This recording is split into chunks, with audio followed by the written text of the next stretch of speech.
rate at which substandard products are being manufactured in this country of ours, Nigeria, is something to worry about. And when we tend to look at this, most of us tend to prefer things from the foreign land. And why are we on this level at this 21st century in this part of the world?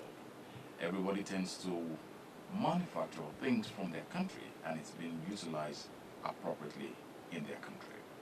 But that's the reverse in this country of ours, Nigeria. On Rise and Shine this morning, just as Modely had rightly introduced gentleman Elder Dimeji Mike Fowe, who will be analyzing for us this morning why substandard products thrive in the economy of Nigeria and how it affects the economy as a whole as well. Once again, Elder Fowe, you're most welcome. Thank you very much. Let's get down to the basis of what we are going to be doing this morning. Yes, first of all, sir, I would like to ask you this question. Would you say that manufacturers in Nigeria adhere to the standard of production? Most of them do. Okay.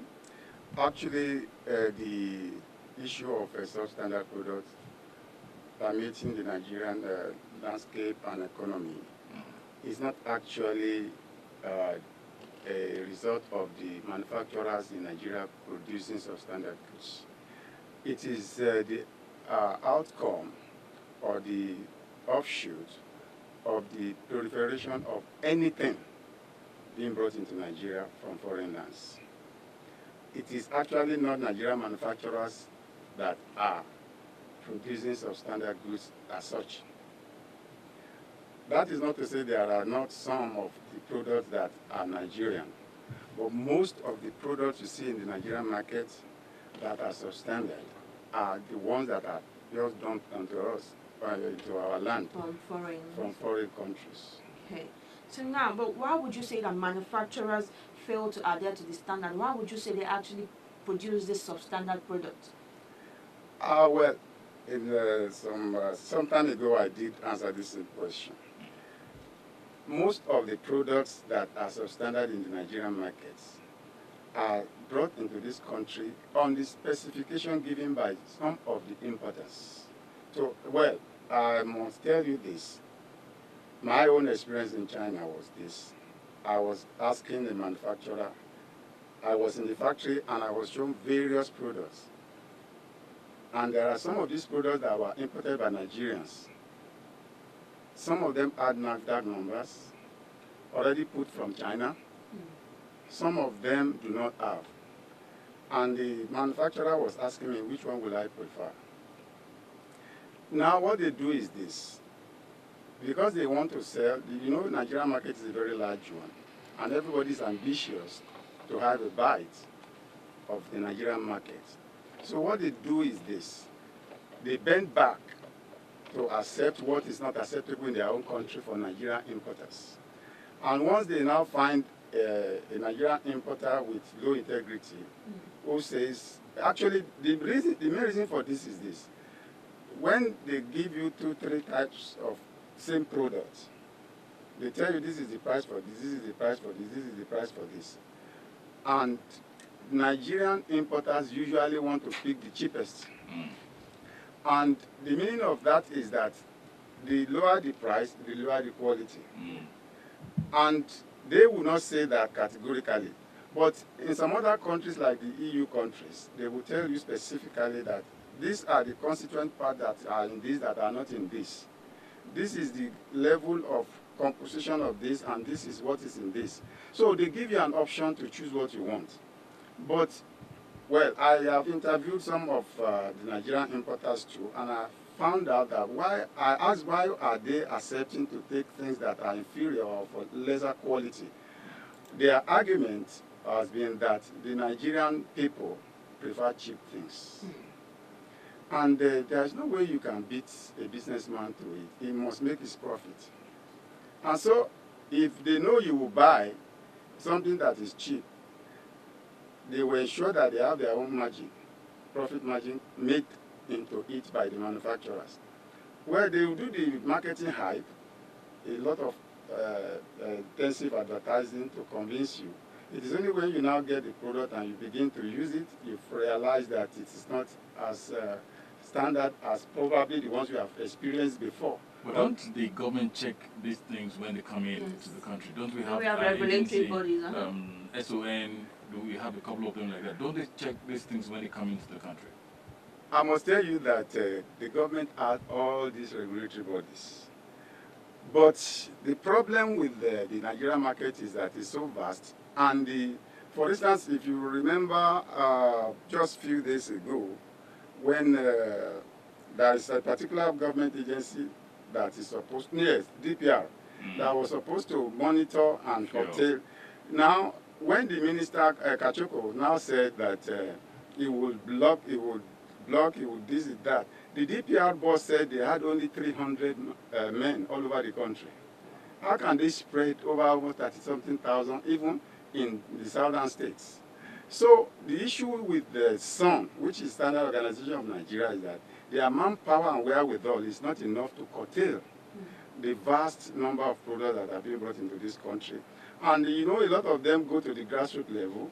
They don't have offices in all of these places. Even if they have licensing offices in the state or the local government, you find out that the manpower there, because it's not being monitored regularly, might not even come to office, not to even go to the marketplace to censor or monitor products that are being displayed. Okay, so the regulatory bodies are not empowered enough to do the job they're supposed to do. They do not have the wherewithal Wherewithal to do that. to do it. Wow.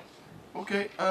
While looking at that, because Nigeria at a point in time in the early 90s where we had toxic waste dumped in Nigeria. Cocoa. Exactly. Nigeria is such a country whereby we're still coming back to that aspect of the personnel, the agencies to look into this, but the fact remains, you've given us an insight to it that they actually don't have the wherewithal to circulate around. But in as much, the major ports in which these things come, all these goods come into the country, customs, they are there.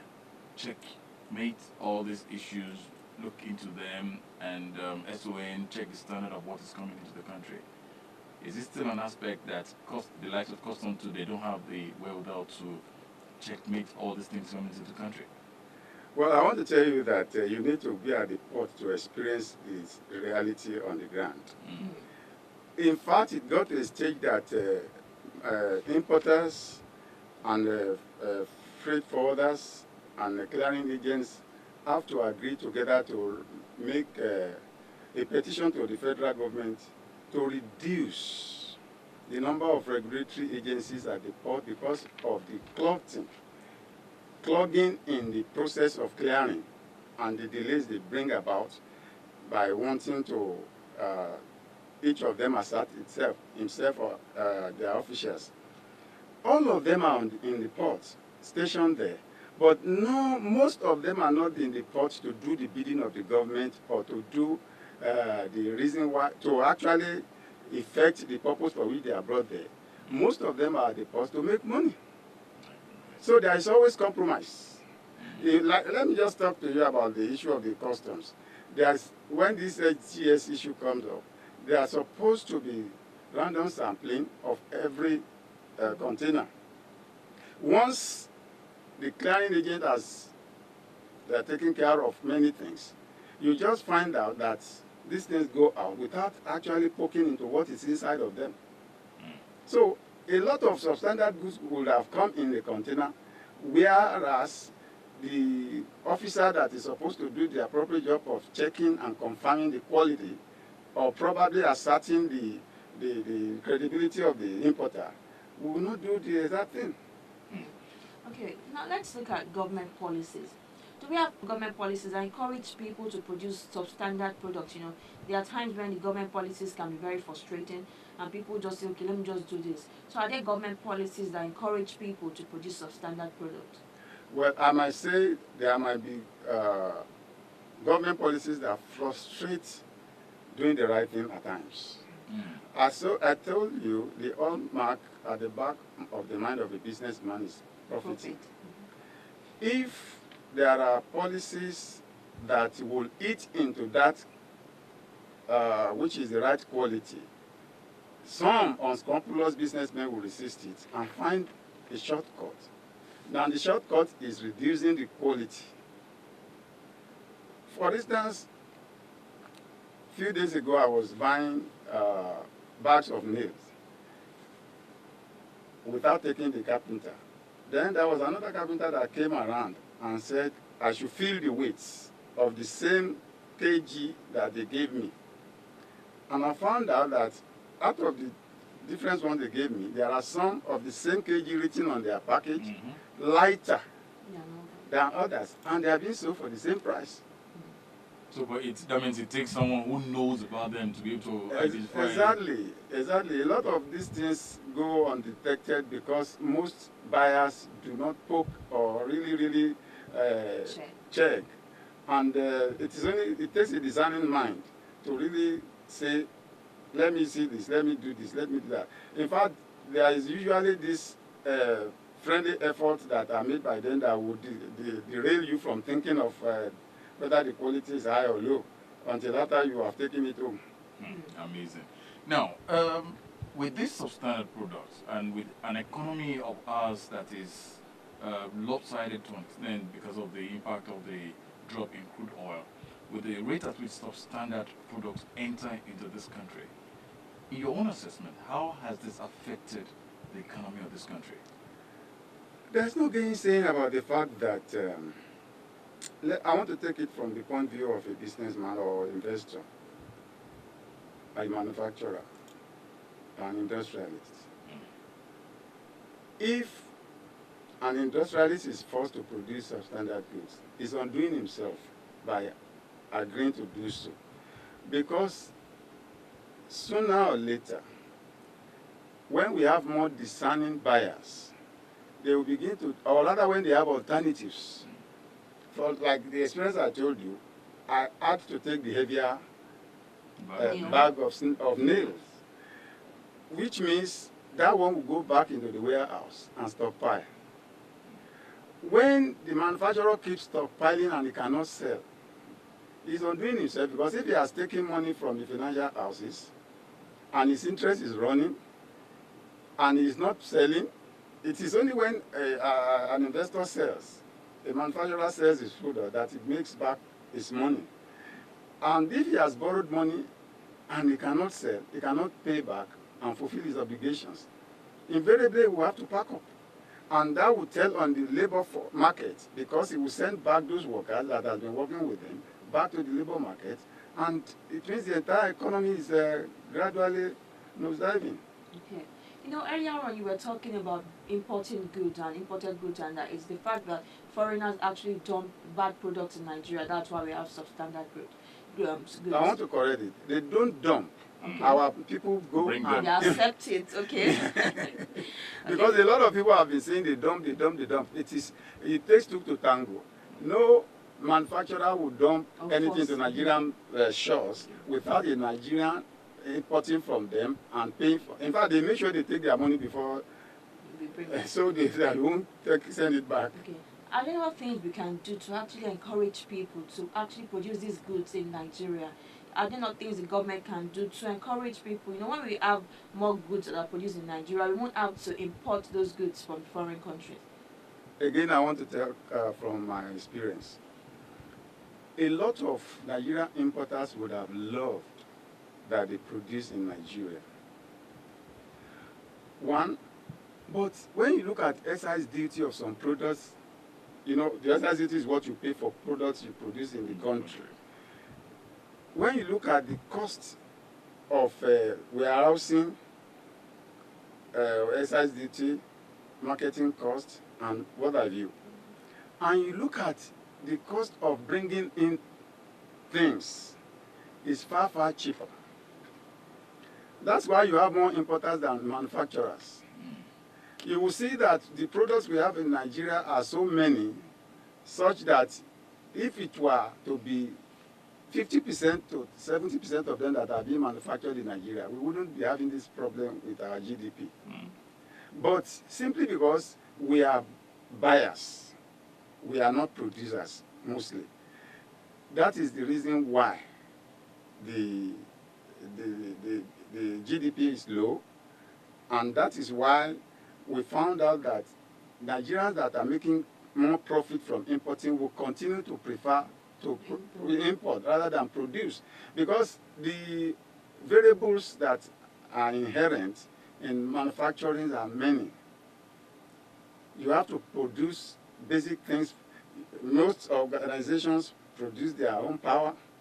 You know the generator issue because of electricity that is not available. Most organizations produce their water. They have to make borehole. You know an average borehole cost. Most manufacturers have to do their own roads for access to their factory. In fact, the catalog of what you have to do to produce in Nigeria are so worrisome that when you look at the same thing, you find out the profit you make by just bringing same. In fact, there are some manufacturers that are supplementing their market share with things they bring in. The same product they bring in. I'm surprised. When I don't want to mention names, there are some of the multinationals you see in Nigeria that you see their brands, popular and accepted, that in these different factories I went in China, I found out that they are the one producing for them. And we think they are producing in Ikeja or somewhere in Oregon. They're actually doing, and this is killing our economy, because when we can't produce in our country, Because they have to pay. Boost, yes, Exactly. won't boost the economy. Exactly. All right, if you're just joining us, it's Rise and Shine coming to you from Impact Business Radio, IBR 92.5 FM, and we are discussing the issue of substandard products being brought into the country. How does this affect the manufacturing sector of the economy, and in what way can government put a hold or get a hold on this substandard products and really make sure that they are not coming into this country. Now, let's look at the financing aspect of the manufacturing industry. In your own perspective, in which of the ways, which way would you say is the most appropriate for a manufacturer to source for loans or funds for his company to manufacture? Well, I want to say that framework or platform is not yet available to the average manufacturer. Yes, the multinationals are privileged because of the fact that they have image internationally. And so most of them have their home countries backup from their international offices. And as such, they do not rely on what or how. In fact, some of them bring their raw materials on trade agreements with their home offices and all other logistics like executive and technical manpower. And as such, they find it easier. The one we will worry about is talking about the medium and the small scale businesses and industrialists who don't have access to international funding. Because for those international ones, there is IFC, there is ECA, there are a lot of financial institutions that are at their beck and call. And because they have confidence in them, because of their image over the years, in fact, some of them make overtures to them to come and access this facility. There are a lot of financial windows that are open to big organizations. Okay. And you won't see them crying of financial problem like we small organizations do as Nigerian investors. Now, the solution to financing for SMEs, during my tenure as president of the coalition, I made this presentation and paper to the governor of the state, is that they create an industrial bank for SMEs bank. You see, all subsectors now have direct attention focused on them if they have specific banks for their subsector. If there is an SME bank, you won't go there for any other thing other than to access money to produce. You won't go there, and before they accept your application, they'll come to your factory to see what it's like. You would have given them your business plan. They will have accessed everything about you. And once they know that you are actually in production, they will have no option, because that's the essence for which they have been made. They have been produced. They have been created. There's BOI now. BOI is trying to do something like that, but BOI is not just taking care of SME. It's taking care of big ones too. And I So why are they neglecting the small ones? The small ones not going to grow. Yes. Let me tell you this. Let me tell you this. Most, for it, well, you know, we should not even be talking about the commercial banks, because they don't believe in, because their loan, the kind of loan these commercial banks give are supply. Go and supply this 30 days, you get your invoice paid, this and that. They don't believe in long-term loaning because they don't have the wherewithal themselves. You know, the CBN monitors them now, and they have to make returns of so portfolio. But if there is an SME bank, which is specifically for this, there is something in business, which in financing, which we call moratorium. When you access a loan to produce, there is gestation period. The commercial banks don't understand what it is to say gestation period. All they want is access it 30 days, 90 days, you know, all that kind of thing. You return it so that they turn it around and give other people this and that.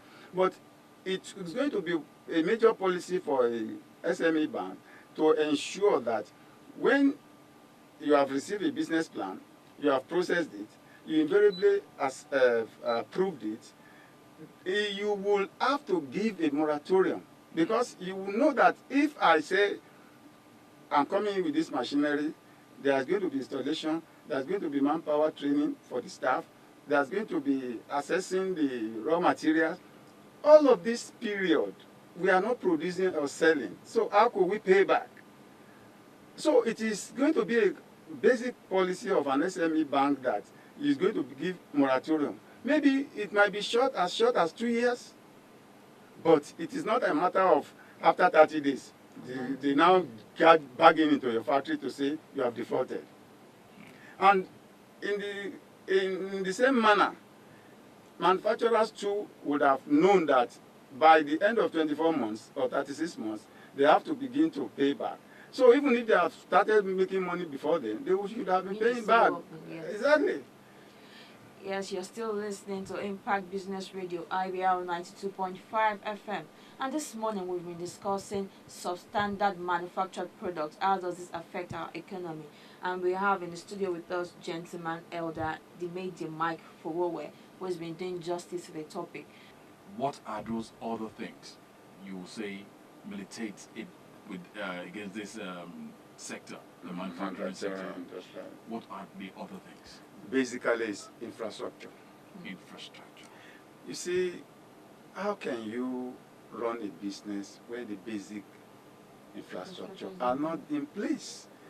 And you see, the issue of expensive products, all of the things that all of the things that are added up to make the pricing of a product are from the overheads. Every cost center has to be attended to. Those who don't, for instance, people talk about imported products being cheaper many of the times. It is so simply because from India, from China, most of the things that come from there, one, they are government subsidized. Two, every infrastructure.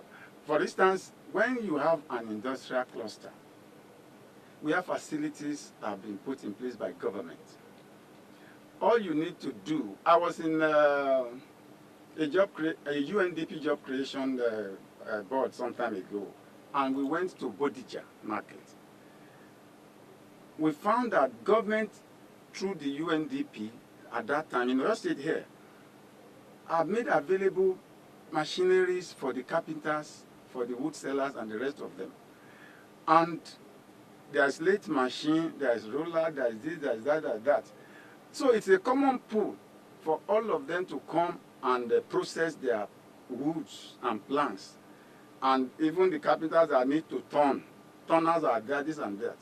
If there are such facilities made for each subsector in an industrial cluster or in an industrial village, now people will not have to spend money to provide those machinery or equipment.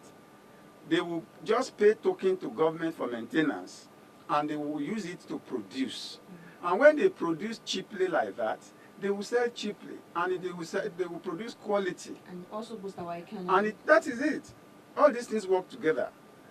If those things are not in place, so that's why I said outside finance, the major impediment for the manufacturer is infrastructure, particularly the small-scale industrialists.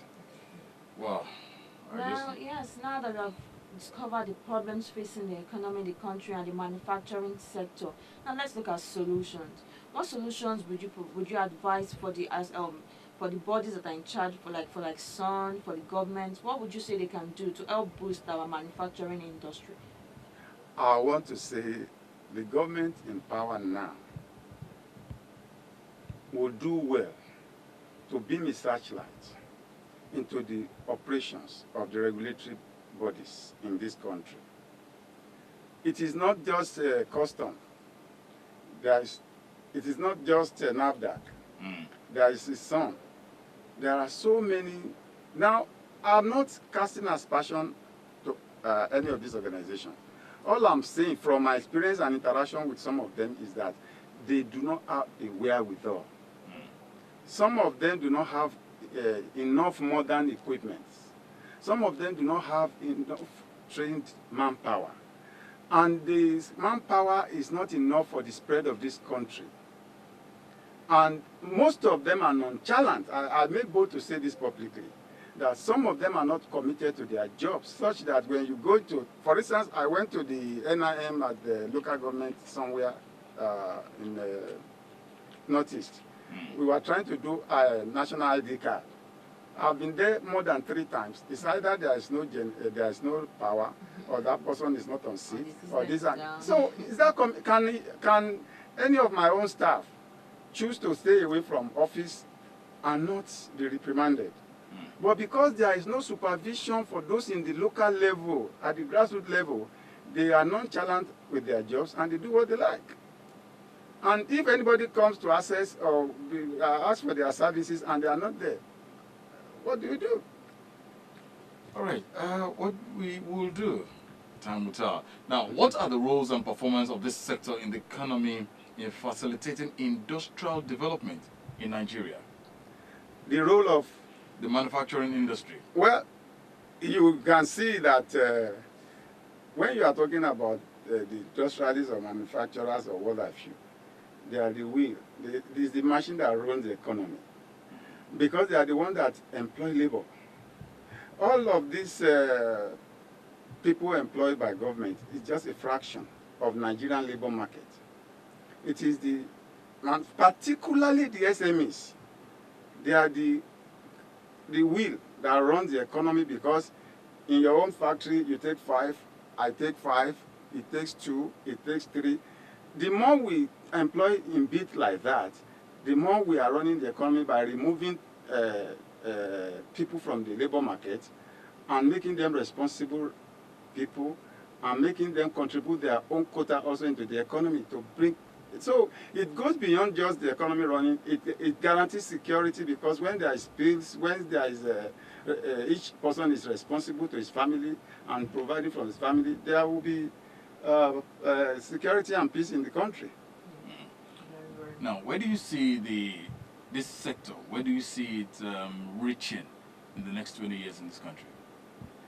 If there is an overall in the government policies, as it should enhance the industrialization of this country and the sustenance of the already existing ones, then definitely in 20 years we should have leaped a lot ahead. But okay, maybe before you go now, do you see this sector, the manufacturing sector, do you see it as being like the major source of income for the country away from oil? Well, no. I would say it is the agricultural sector. You know, away from oil now, everybody is touting agric. But then in agriculture, you know, agriculture is in facets and in various dimensions. Manufacturers cannot be taken away from agriculture because producing Lipton, producing Bonvita, it is agricultural products that they use as their raw materials. So it is interwoven. So I would say agri business and industrialization is the only hope for Nigeria. And we just hope Nigeria will be able to get it right one day, someday. Amen. Amen. Yes, our time is fast spent this morning. We would like to say a very big thank you to Gentleman Elder Dimeji Mike Fowowe for coming around to the studio this morning to do justice to our topic. But just before you go this morning, I'd like to ask you for your last advice, you know, to the government, to traders, to the manufacturers, and to we Nigerians. What would you like to say to us concerning products that we sell in Nigeria? First of all, I want us to be more discerning and to be more quality conscious. Because even taking low quality things as a standard affect our health. So each and every one of us as private people or as Nigerian citizens should be more quality conscious and to ensure that they are not buying or encouraging substandard products in the country. To the government, I would say they should make all effort. They have put all the regulatory bodies in place. They should monitor and supervise their performances and operations. They do not just say an officer is in Igboho and the state coordinator is here in Ibadan, just wasting off in his office, not doing anything. They should make on planned, on scheduled visits to confirm whether these people are actually doing what they are supposed to do. Because when you are talking of regulations, laws, this and that, we have enough of them in this country. But execution is the problem. And people are not, except the mentality change for prudence and uprightness, people are not willing to do what their bit is because they will say they are not getting enough from what they have been doing. But when the mentality is overall and everybody key into the change mantra, then we will have a better Nigeria. Gentleman Elder Dimeji Mike Fowowe, the marketing consultant and the immediate past president of Ibadan Chamber of Commerce and also the immediate past president Coalition of Organized Private Sector of your state. On behalf of the executive chairman, management and staff of Impact Business Radio, sir, we appreciate your coming and we say thank you to you. And God bless you, and we do hope we will still keep seeing you as long as there's still life. We'll keep seeing you. When you go back to China or thereabout, please remember us in Nigeria. Don't bring substandard product into the country. I won't. It's been a pleasure being with you. Thank you, sir. It's been a pleasure being with you ever since we kicked off transmission of the program as early as 5 a.m. today. And Omadele. Yes, Tiddy, you know, I really hate to go because I've been having a splendid time right from 5 a.m., you know, with our L tips, right to Kilon Shele, and then our topic today, but we really have to go. But just before I go today, you should remember that life is too short for you to just stay at home and do nothing. So you need to get out and get something doing with your life. You need to have a positive impact about everything that you do. And once you put in your best, I'm sure that with time you get to see the results that you desire. All right, thank you for being there with us. And by 10 o'clock, the news update will take the airwaves. And 10:30, you can join us for business news right here on Impact Business Radio 92.5 FM, Nigeria's first business radio, first of its kind. My name is Olatunde Ido. Return here tomorrow morning. And I'm Omodele Oyedeko, and I'm wishing you a splendid day ahead. Eniola Olaoye and John Uzo, to all the transmission team that we have worked together. God bless you and see you again tomorrow. Bye for now.